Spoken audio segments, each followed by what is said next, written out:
আজ বঙ্গভবন ছাড়তে পারেন সদ্য বিদায়ী রাষ্ট্রপতি মোহাম্মদ শাহাবুদ্দিন। উঠবেন গুলশানের নিজের বাসভবনে।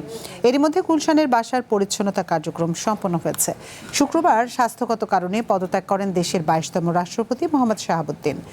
একই দিন বিকেলে তার পদত্যাগপত্র গ্রহণের বিষয়টি নিশ্চিত করেন জাতীয় সংসদের স্পিকার হাফিজ উদ্দিন আহমদ।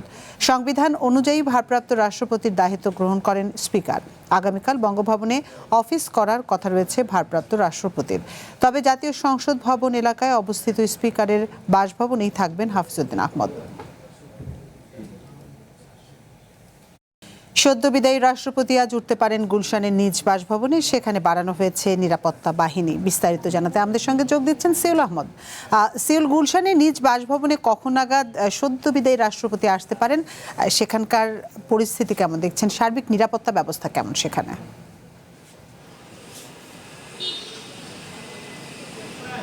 আতিফা, আপনি ঠিক যেমনটি বলছিলেন যে সদ্য বিদায়ী রাষ্ট্রপতি মোহাম্মদ শাহাবুদ্দিন তিনি আজকে এই গুলশানের তার যে নিজস্ব বাসভবন আছেন সেখানে তিনি উঠবেন বলে আমরা শুনেছি। তবে এখানকার যারা আইন শৃঙ্খলা বাহিনী আছেন তাদের সাথে আমার একটু আগে কথা হচ্ছিল।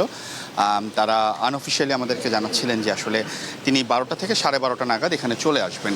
এবং আরেকটি বিষয় আপনাকে জানিয়ে রাখি যে গত 2 দিন আগে তিনি যখন পদত্যাগ করেন তার রাতের বেলায় কিন্তু নিরাপত্তা বাহিনীর সদস্যরা এখানে এসেছেন। আমি একটু আপনাদেরকে দেখাই যে আমার পিছনে যে বাড়িটি দেখতে পাচ্ছেন এই বাড়িটিতে আসলে তিনি উঠবেন এবং এই বাড়িটির নিরাপত্তা কিন্তু গতকালের আগের দিন রাত্রে যা নিরাপত্তা বাহিনীর সদস্য যারা আছেন তারা এখানে এসেছেন এবং তারা এই বাড়িটি দেখে গেছেন এবং এই বাড়িটি কতটুকু নিরাপত্তার মাঝে আছে সেটি কিন্তু তারা রিপোর্ট নিয়ে গেছেন। গতকাল আমরা এখানে ছিলাম, গতকাল আমরা কাউকে দেখতে পারিনি এবং আজকে কিন্তু আমরা দেখছি যে সকাল থেকেই নিরাপত্তা বাহিনীর সদস্যরা এখানে এসেছেন এবং আপনারা নিশ্চয়ই এখনও দেখতে পাচ্ছেন আমাদের ক্যামেরার ফ্রেমে যে এখানে বিভিন্ন সরকারি গোয়েন্দা সংস্থা সহ অন্যান্য যে কর্মকর্তারা আছেন তারা এখানে আসছেন এবং তারা এই বাড়িটিকে দেখছেন এবং এই বাড়িটির নিরাপত্তা ব্যবস্থা পুরোপুরি পুঙ্খানুপুঙ্খভাবে তারা পরীক্ষা করছেন এবং তারা দেখছেন যে এই বাড়িতে আসলে একজন সাবেক রাষ্ট্রপতি আসলে এখানে থাকার মতো কতটুকু কি অবস্থা আছেন। আমরা সকালে যখন এখানে এসেছি তখন থেকে দেখছি যে প্রায় কয়েক স্তরের নিরাপত্তা এখানে দেওয়া হয়েছে। আমরা এসবি, ডিবি এবং বাংলাদেশ পুলিশের সদস্যদেরকে এখানে দেখেছি এবং তারা বলছিলেন যে 12টা থেকে 12:30 নাগাদ তিনি এখানে চলে আসবেন। আপনারা নিশ্চয়ই দেখছেন যে এখানে কিন্তু বিভিন্ন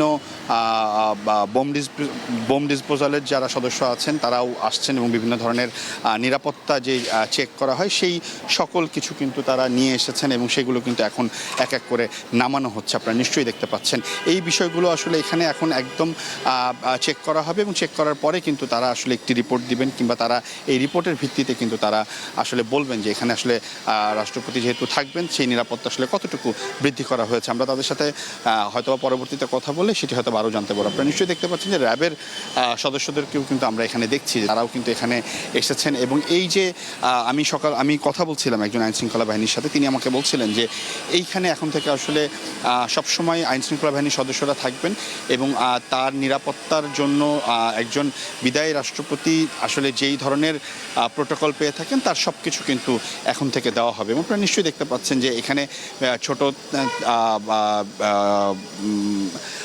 যেই চেক করার জন্য আসলে বিভিন্ন ধরনের যেই নিরাপত্তা চেক করার জন্য যেই গেটটি তৈরি করা হয় সেই গেটের যে সরঞ্জাম সেগুলো কিন্তু এখানে নিয়ে আসা হয়েছে এবং এই জিনিসপত্রগুলো আসলে আজকের 1 ঘন্টা থেকে 1.5 ঘন্টার মধ্যে তারা আসলে এগুলো সবগুলো প্রস্তুত করে ফেলবেন এবং এরপরে হয়তো আমরা যতটুকু জানতে পেরেছি যে 12টা থেকে 12:30 নাগাদ তিনি এই বাসভবনে উঠবেন।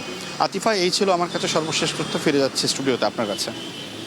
সিউল আহমেদ, আপনাকে অসংখ্য ধন্যবাদ আমাদের সাথে যোগ দেওয়ার জন্য।